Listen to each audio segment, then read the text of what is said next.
What would you do if you discovered that the symbols etched into the walls of an abandoned chapel held the key to solving a century-old mystery that an entire county had desperately tried to forget? Would you keep digging even as locals warned you away? Would you continue your search, even as the shadows around you seemed to grow deeper with each revelation? In the sweltering summer of 1898, the small community of Whispering Pines, Alabama, experienced a series of disappearances that would haunt the county for generations to come. 7 individuals vanished without a trace over the span of 36 days. The cases remained unsolved, eventually fading from newspaper headlines into local folklore, until now. On June 12, 2024, historical preservationist Dr. Eleanor Blackwood and her team began what should have been a routine documentation project of the abandoned St. Agnes Chapel, located deep in the woods off County Road 17. The dilapidated structure, built in 1873 and abandoned since 1932, was scheduled for demolition to make way for a new highway connector. What began as a simple historical preservation effort would unearth a darkness that had been deliberately buried for 126 years. The moment I stepped inside St. Agnes, something felt wrong, Dr. Blackwood wrote in her field journal dated June 13th. The air was unnaturally still, almost thick. My assistant, Marcus, commented that it felt like the building was holding its breath. I dismissed it as typical atmospheric conditions in an old sealed structure. I wish I had paid more attention to that initial instinct. The chapel itself was unremarkable at first glance, a modest wooden structure with a small bell tower, typical of rural Alabama churches from the Reconstruction era. County records indicated it had served a congregation of approximately 60 families until a larger church was constructed closer to town in the early 1930s. What made St. Agnes unusual was its remote location, nearly 4 miles from the nearest settlement of that period. Dr. James Thornton, local historian and author of Forgotten Histories of Claiborne County, noted in his 1875 survey of regional church establishments that St. Agnes Chapel had been founded by Reverend William Thatcher, a former Union Army chaplain who had settled in Alabama following the Civil War. Thornton described Thatcher as a peculiar man of intense conviction and strange ideas about spiritual communion. This seemingly innocuous description would prove prophetic as Blackwood's team began their work. On the third day of documentation, June 14th, while removing layers of peeling wallpaper in what had once been the vestry, Marcus Holloway discovered the first of the symbols, a complex geometric pattern carved directly into the wooden wall. Panels and painted over with what laboratory tests would later confirm to be a mixture of iron oxide and organic material consistent with human blood. The symbol wasn't random graffiti, wrote Dr. Blackwood. It was meticulously carved with precision tools, approximately 3 feet in diameter, with interconnected lines forming what appeared to be a modified version of the Seal of Solomon. But there were elements I'd never encountered in any known religious iconography, additional angular patterns that radiated from the primary hexagram, with small text in an unrecognizable script along the outer circumference. What initially appeared to be a single anomaly soon revealed itself to be part of an extensive system. As the team removed more of the deteriorated wallpaper and plaster, they uncovered dozens of similar symbols throughout the chapel, each varying slightly in design but maintaining core geometric elements.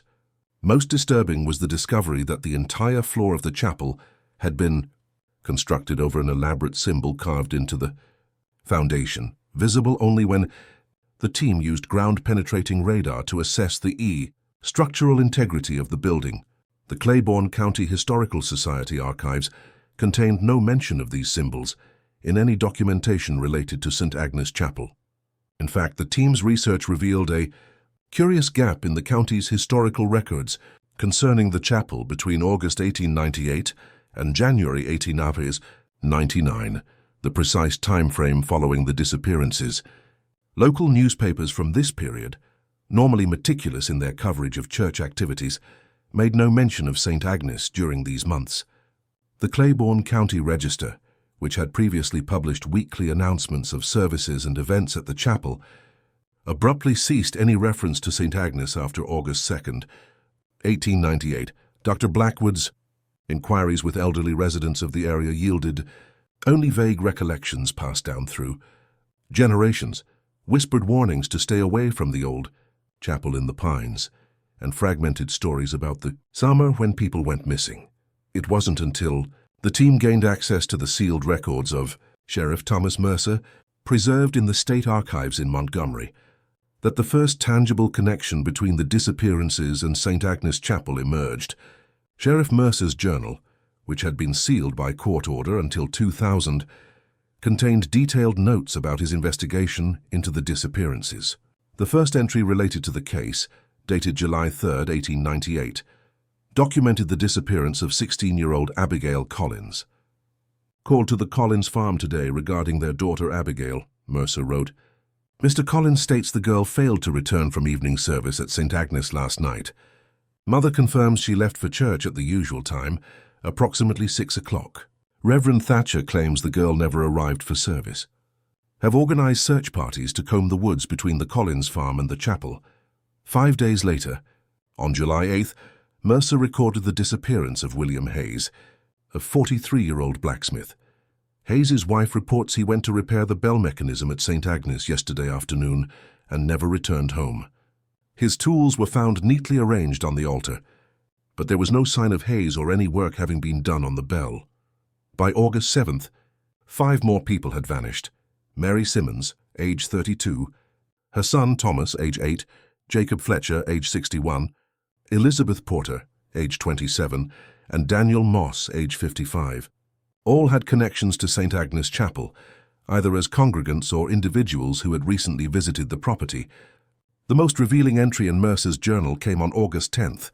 "Conducted another thorough search of the chapel today with Deputy Collins and Dr. Warren. Discovered unusual markings beneath the carpet in the vestry. Dr. Warren believes them to be some form of occult symbols. More disturbing was the discovery of bloodstains on the underside of the altar cloth. When confronted, Reverend Thatcher became agitated, claiming the symbols were ancient Christian protection wards and the blood was from a deer he had dressed for the church supper. I remain unconvinced." On August 12th, Sheriff Mercer wrote his final entry regarding the chapel. "Returned to St. Agnes at dawn with intention of arresting Thatcher for questioning. Found the chapel door open, candles still burning on the altar, but no sign of Thatcher. The Bible lay open to Revelation chapter 13. Most concerning was the discovery of what appears to be a hidden chamber beneath the pulpit. Deputy Collins and I removed the floorboards to find a small room containing personal effects that appear to belong to the missing persons. Have sent rider to Montgomery requesting assistance from state authorities. The state investigation that followed is conspicuously absent from official records. What can be pieced together from scattered documents suggests that whatever was discovered at St. Agnes Chapel was deemed sensitive enough to warrant an unprecedented level of secrecy.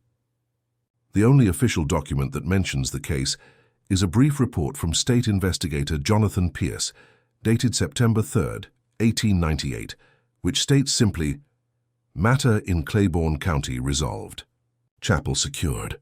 No further action required at this time. The chapel remained standing, but was never used for services again. Reverend Thatcher was never found. Dr. Blackwood's team made another significant discovery when they accessed the sealed basement area beneath the pulpit. The same hidden chamber mentioned in Sheriff Mercer's journal. Within this space, approximately 8 feet by 12 feet, they found the remnants of what appeared to be a living quarters, a small cot, a writing desk, and shelves lined with unusual texts, many in languages that initial analysis identified as ancient Aramaic, archaic forms of Greek, and what one expert has tentatively identified as a pre-Sumerian script. The books alone represent an archaeological anomaly, noted Dr. Esther Kaufman, linguistic specialist called in to examine the texts. Some of these volumes appear to be authentic manuscripts dating back to the 3rd or 4th century. How they came to be in a rural Alabama chapel is a mystery in itself. More concerning are the marginalia, handwritten notes in what appears to be Reverend Thatcher's handwriting, describing rituals and procedures of a decidedly non-Christian nature. Among the papers discovered in the hidden chamber was a journal believed to belong to Reverend Thatcher himself. The contents of this journal have not been made public, but sources close to the investigation describe it as deeply disturbing and containing detailed accounts of activities that, if true, would constitute horrific crimes. Richard Montgomery, forensic archaeologist brought in to examine the site, offered this statement: "What we're seeing at St. Agnes is consistent with ritual use, but of a type unfamiliar in traditional Christian practice. The arrangement of the symbols, their placement at key architectural points throughout the structure, suggests an attempt to create what some traditions would call a thin place, a location where the barrier between worlds is more permeable." As the investigation continued, the team made perhaps their most chilling discovery in late June, when ultraviolet lighting was used to examine the chapel's walls for additional symbols. Previously invisible markings appeared throughout the structure. These markings, made with a substance that only fluoresces under UV light, formed names, 7 names to be precise. The names matched exactly those of the individuals who had disappeared in 1898. More disturbing still was the discovery that each name was accompanied by a series of tally marks. Abigail Collins' name, located on the eastern wall near the altar, had 43 marks beside it. William Hayes, whose name was inscribed on the western wall, had 38. The remaining names had similar groupings of marks, ranging from 27 to 51 in number. "The implication is unbearable," wrote Dr. Blackwood in a confidential report to the Alabama Historical Commission. "If these marks represent what we suspect, days of captivity, then the victims didn't simply disappear. They were held somewhere, possibly within or beneath this very chapel, for extended periods." Ground-penetrating radar surveys of the area surrounding the chapel revealed further anomalies, a series of underground chambers extending from the main foundation of the chapel into the surrounding forest. Preliminary excavation of one such chamber, located approximately 50 yards from the chapel's northern wall, uncovered a small room lined with the same symbols found inside the chapel. Carbon dating of organic material found within this chamber placed its last use in the late 1890s.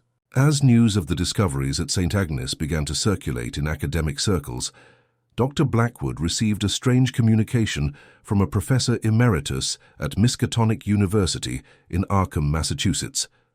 The elderly scholar, Dr. Harold Winters, claimed to have information about Reverend William Thatcher that preceded his arrival in Alabama.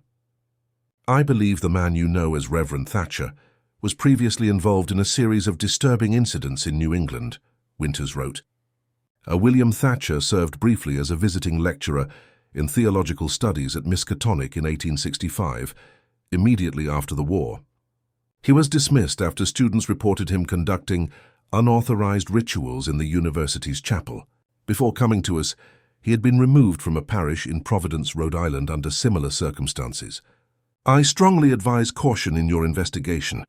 The symbols you've described are consistent with those documented in certain restricted texts in our library's special collection." Dr. Winters' letter went on to reference several obscure theological texts and historical documents that suggested Thatcher had been part of a secretive organization known as the Covenant of the Eternal Threshold, a group that allegedly traced its origins to early heretical sects in 1st century Judea. According to Winters, the group believed in the possibility of creating gateways to other realms of existence through specific rituals and symbolic configurations. The most troubling aspect of their belief system, Winters wrote, was their conviction that these gateways required anchors in the form of living human vessels, individuals who would serve as biological conduits for entities from these other realms. The process of preparing these vessels was, by all accounts, lengthy and involved unspeakable suffering for the subjects. When Dr. Blackwood attempted to follow up with Professor Winters for additional information, she was informed by Miskatonic University that he had taken an unexpected leave of absence due to health concerns. Requests to access the restricted texts mentioned in his letter were denied by the university's administration. As July progressed, strange occurrences began to plague the research team. Equipment malfunctions became commonplace. Cameras would fail to record inside certain areas of the chapel, audio recordings contained unexplainable distortions, and team members reported persistent battery drainage on all electronic devices. More concerning were the physical symptoms experienced by several team members: persistent headaches, unexplained nosebleeds, and vivid nightmares reported by nearly everyone working at the site. 2 researchers developed unusual skin rashes in patterns that disturbingly resembled the symbols found in the chapel. "I know how this sounds," wrote Marcus Holloway in an email to Dr. Blackwood that he later allowed to be included in the official record. "But since we uncovered that symbol beneath the vestry wallpaper, I feel like I'm being watched. Not by anything physical, at least not anything I can see, but by something that's using the chapel itself as its eyes. Yesterday, while working alone in the bell tower, I distinctly heard someone whispering my name from inside the wall. When I pressed my ear against the wood paneling, the whispering stopped, replaced by what sounded like scratching, as if something was trying to claw its way through from the other side." By the end of July, 3 members of the original research team had resigned, citing health concerns or personal reasons. Local interest in the project had also taken a strange turn. While initially supportive of the historical preservation effort, many residents of the nearest town, Millfield, began to express opposition to the continued investigation. "Some things are best left buried," stated Millfield Mayor Robert Caldwell in a town council meeting on July 25th.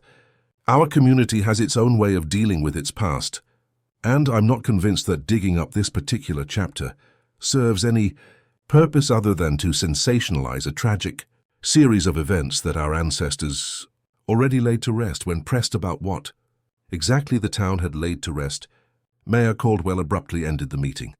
The resistance from local officials might have remained a minor obstacle had it not been for the discovery made by Dr. Blackwood's team on August 2nd, exactly 126 years to the day after the last mention of St. Agnes Chapel in the Claiborne County Register. While examining the foundation of the bell tower, structural engineer Dr. Samantha Rivera discovered a sealed compartment containing a metal box. Inside the box was a letter, dated August 12, 1898. The same day, Sheriff Mercer reported finding the hidden chamber beneath the pulpit. The letter, written in what graphologists would later confirm to be Reverend Thatcher's handwriting, was addressed simply to those who will come after. Its contents sent shockwaves through the research team and would ultimately lead to the involvement of federal authorities in what had begun as a simple historical documentation project. "To those who will come after," the letter began. "If you are reading these words, then the seal has been broken, and the work I have dedicated my life to is in jeopardy. You have no doubt discovered the anchors and the configurations. You may even believe you understand their purpose. You do not." The letter continued for several pages, describing in increasingly erratic handwriting what Thatcher called the Great Summoning, a ritual he claimed to have successfully completed on the night of August 11th, 1898, using the 7 missing persons as vessels of transition. "The 7 have fulfilled their purpose," Thatcher wrote. "Their mortal forms have been transfigured as the texts foretold. They are no longer human in any sense that you would recognize, but they remain here within these walls, their essence fused with the very timbers and stones of this sacred place. They are the guardians of the threshold now, ensuring that what lies beyond remains beyond." Most disturbing was Thatcher's claim that the disappearances had not been random, but carefully orchestrated, based on specific attributes he had identified in each victim. Each vessel was chosen for the unique resonance of their vital essence. The Collins girl possessed the innocence of youth, Hayes the strength of creation, Simmons the nurturing spirit, her boy the potential unformed, Fletcher the wisdom of age, Porter the fertility of womanhood, and Moss the authority of leadership. Together, they form the 7-pointed key that holds the lock. The final paragraph of the letter contained what appeared to be a warning. "I depart now to complete the final phase of our great work in other places, with other vessels. Should you disturb the configurations or attempt to release the 7, know that you risk not only their eternal suffering but the rupture of the threshold itself. What lies beyond hungers for passage. The 7 hold it at bay through their endless vigil. Break their bonds and you invite the crossing." The letter was signed William Thatcher, Hierophant of the Eternal Threshold. Dr. Blackwood immediately reported the discovery to both academic authorities and law enforcement. Within 48 hours, the site was cordoned off by FBI agents specializing in historical crimes and potential mass graves. The investigation was now being treated as a historical murder case, possibly one of the earliest documented instances of ritual serial killing in American history. What the federal investigation uncovered beneath St. Agnes Chapel would force a re-examination of everything the team thought they knew about the events of 1898. A ground-penetrating radar had previously indicated anomalies beneath the chapel floor, but until August, no one had authorized the extensive excavation needed to access these areas. When federal forensic teams finally broke through the chapel's foundation, they discovered an elaborate network of tunnels extending in 7 directions from a central chamber directly beneath the altar. Each tunnel terminated in a small room, roughly 6 feet square. In each room, investigators found evidence consistent with long-term human confinement: iron rings embedded in the walls, remnants of restraints, and most significantly, organic material embedded in the soil that DNA analysis would later confirm as human in origin. But it was the central chamber that contained the most shocking discovery: a circular room, approximately 20 feet in diameter, with 7 alcoves set into the walls at equidistant points. In each alcove stood what appeared at first to be a statue, roughly human in form but with disturbing anatomical anomalies. Closer examination revealed that these were not statues at all. "What we're looking at defies conventional explanation," stated FBI forensic anthropologist Dr. Layla Chambers in her preliminary report. "These appear to be human remains, but they've undergone a transformation process unlike anything in the forensic literature. The closest analogy would be a form of extreme natural mummification combined with an unknown type of mineralization. The bodies, if that's what they are, have partially merged with the stone of the chamber itself. In some cases, it's impossible to determine where the organic material ends and the mineral begins. Each of the 7 figures corresponded in general physical characteristics to one of the missing persons from 1898. More disturbing still, each appeared to have been posed in a specific posture, arms outstretched and fingers splayed in patterns that, when mapped, replicated the geometric symbols found throughout the chapel. "It's as if they became living components of the symbols themselves," noted Dr. Montgomery. "The positioning is too precise to be coincidental." Whatever Thatcher believed he was doing, he arranged these poor souls to physically embody the ritual configurations he'd carved throughout the structure. Initial attempts to remove the remains for proper forensic examination and eventual burial proved unexpectedly difficult. The first figure, believed to be Abigail Collins based on physical measurements and historical records, crumbled partially when touched, revealing a strange crystalline structure within what should have been organic tissue. Testing of these crystals is ongoing, but preliminary results indicate they contain properties unlike any known naturally occurring mineral. As the investigation progressed into September, the story of St. Agnes Chapel and its macabre secrets began to attract national media attention. Cable documentary crews set up just beyond the police perimeter. True crime podcasters descended on Millfield, much to the displeasure of local residents who had begun to display increasingly hostile attitudes toward outsiders asking questions about the chapel. "We don't talk about that place," stated lifelong Claiborne County resident Margaret Jenkins, aged 93, in one of the few interviews granted to media. "My grandmother told me stories about what happened there, about the people who went missing. She said they weren't really gone, that they were still watching over the town, keeping something terrible away. I always thought it was just a story to keep us kids from playing in those woods. Now I'm not so sure." Jenkins' statement reflected a curious pattern that researchers began to notice in the local folklore. Unlike most communities, where unsolved disappearances typically generate stories about murderers or tragic accidents, the oral traditions of Claiborne County cast the victims of 1898 not as unfortunates but as a form of protection, unwilling guardians keeping watch over the community. This protective narrative extended to the strange symbols as well. Several elderly residents independently described being taught as children to draw simplified versions of what were unmistakably the same geometric patterns found in the chapel. These safety marks, as they were called, were traditionally drawn in dust on windowsills or scratched into door frames to keep the bad things out. On September 23rd, the investigation took yet another unexpected turn when Dr. Blackwood, working late in the research team's temporary headquarters at a local motel, received an anonymous package. Inside was a leather-bound journal, its pages brittle with age, and a handwritten note that read simply, "This belongs with the others. May God forgive us all." The journal proved to be the personal diary of Deputy Samuel Collins, Abigail Collins' uncle, and one of the original investigators alongside Sheriff Mercer. Unlike Mercer's official records, Collins' private writings had never been submitted to any archive or official repository. They had apparently remained in private hands for over a century, before being anonymously delivered to Dr. Blackwood. Collins' account of the events of 1898 differed significantly from the official narrative preserved in county records. According to his journal, the state authorities who arrived from Montgomery in mid-August were not ordinary investigators, but representatives of a specialized government unit known as the Bureau of Arcane Containment, an organization whose existence is not acknowledged in any official historical record.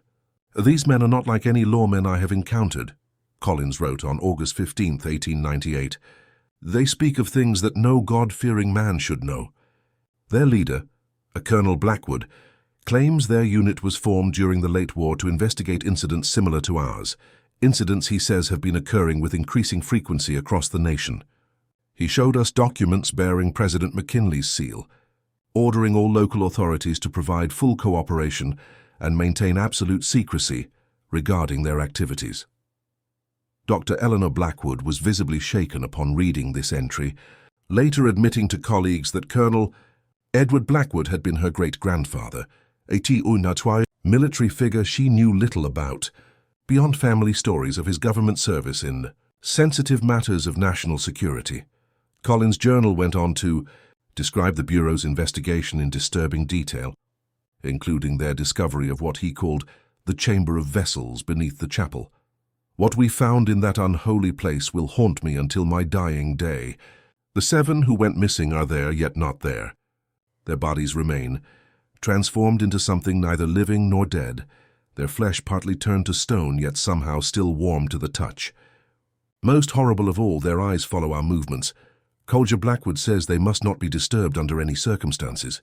He claims they are now containing something, though he will not say what. His men have begun reinforcing the chamber with additional symbols and strange devices brought from Washington." The final entries in Collins' journal described the Bureau's ultimate decision regarding St. Agnes Chapel. Octantu 3, Colger Blackwood informed us today of the President's decision. "The chapel will not be destroyed as Sheriff Mercer recommended. Instead, it will be sealed and placed under what the Colonel calls a perpetual quarantine. No services are to be held there again. The official story will be that the missing persons left the county of their own accord. Those of us who know the truth must take an oath of silence. May God have mercy on our souls for the lies we will tell." The last entry, dated October 12, 1898, contained a chilling prophecy. Collins Blackwood departed today with his men, but not before warning us that the containment is not permanent. He says it will hold for 4 generations, perhaps 5, before weakening. When that happens, he says, those who bear our blood will be drawn back to this place to renew what we have done. I pray he is wrong, that my descendants will never face such a burden. Yet I have taken precautions. I have preserved Reverend Thatcher's texts and the Bureau's instructions to be passed down through my family line. When the time comes, they will know what must be done. The implications of Collins's journal sent shockwaves through the research team and the federal investigation. If authentic, the document suggested not only that the federal government had been aware of the events at St. Agnes Chapel, but had actively participated in covering them up and possibly in preserving whatever ritual configuration Thatcher had created. More personally disturbing to Dr. Blackwood was the realization that her presence at the site might not be coincidental. As a direct descendant of Colonel Edward Blackwood, was she fulfilling her great-grandfather's prophecy by returning to St. Agnes 4 generations later? The question took on new urgency when Dr. Blackwood made a startling discovery while reviewing her family records. Her maternal grandmother's maiden name had been Collins, making her a direct descendant of both Colonel Blackwood and Deputy Samuel Collins, the two men most responsible for the original containment of St. Agnes Chapel. "I can't escape the feeling that I was meant to find this place," Dr. Blackwood confided to her journal on October 1st. "The timing, the genealogical connections, even my specialized knowledge of historical preservation, it's as if my entire life has been leading me to this moment, to this discovery. But the question remains, am I here to expose the truth or to continue my ancestors' work? And if the latter, what exactly does that entail?" As federal agencies deliberated over jurisdiction and next steps, the research team continued their analysis of the materials found at the site. The symbols throughout the chapel, once thought to be merely occult in nature, were now being examined in light of Collins' journal and the scientific data gathered from the chamber beneath the altar. Dr. Kaufman, working with colleagues in quantum physics and advanced materials science, proposed a theory that would have seemed absurd before the discovery of the mineralized remains. The configurations of symbols, when mapped in three-dimensional space, create a complex geometric pattern that bears striking similarities to what modern theoretical physics describes as a Klein bottle, a non-orientable surface with no boundary. In layman's terms, it's a structure that could theoretically connect two separate spaces that wouldn't normally intersect in our conventional understanding of spatial dimensions. In early October, as the first anniversary of the team's discoveries approached, Dr. Blackwood made a decision that would prove controversial among her colleagues. After consulting privately with federal authorities and reviewing family documents that had come into her possession following the discovery of her connection to the case, she authorized a specialized team to restore several of the damaged symbols in the chapel's main hall. "I understand the concerns about tampering with a potential crime scene," she wrote in her official justification, "but the evidence increasingly suggests that these symbols are not merely remnants of a historical crime, but active components of an ongoing containment system. The degradation of these components may be having unintended consequences that extend beyond the scope of our historical investigation. What those unintended consequences might be, Dr. Blackwood did not specify in public documents. However, her private journal from this period, which would only be discovered after subsequent events, painted a disturbing picture of escalating phenomena around the chapel site. October 7th, Marcus reported another incident in the bell tower today. The scratching sounds have increased in intensity and duration. When he placed his recording equipment near the eastern wall, the resulting audio captured what sound like voices speaking in multiple languages simultaneously. Most are unintelligible, but segments in English are clearly audible, repeating phrases like "the seal weakens" and "soon we return." Most disturbing was a voice that seemed to call my name directly, saying, "Eleanor, daughter of Edward, the covenant passes to you." October 10th. The nightmares are affecting the entire team now. Everyone reports the same basic imagery. The chapel standing at the center of 7 roads, with something massive and indistinct moving on the horizon, approaching along all roads simultaneously. In my version of the dream, I stand at the altar with my great-grandfather beside me. He hands me 7 keys and says, "The vessels must be renewed." When I ask him what this means, he points to my own hands, which are covered in a strange crystalline growth, similar to what we found on the remains in the chamber. October 15th. I've made the decision. Tomorrow, on the anniversary of the original containment, I will attempt to restore the primary seal as outlined in the documents passed down through my family. The federal authorities remain paralyzed by bureaucracy and interdepartmental conflicts. Meanwhile, the phenomena are increasing in frequency and intensity. Last night, 3 residents of Millfield reported seeing lights moving through the woods toward the chapel, lights that moved like people but weren't people. The local sheriff has established a perimeter, but his men refuse to approach the chapel after dark. I can't blame them.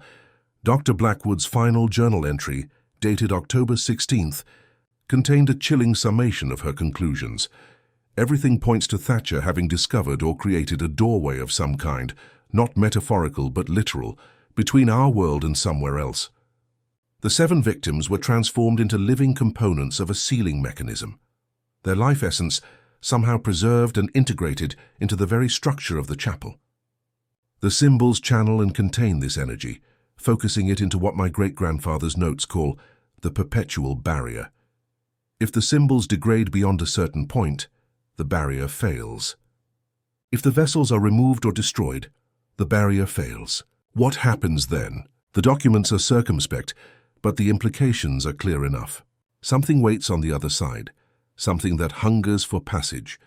Tomorrow, I will do what must be done to ensure it remains waiting.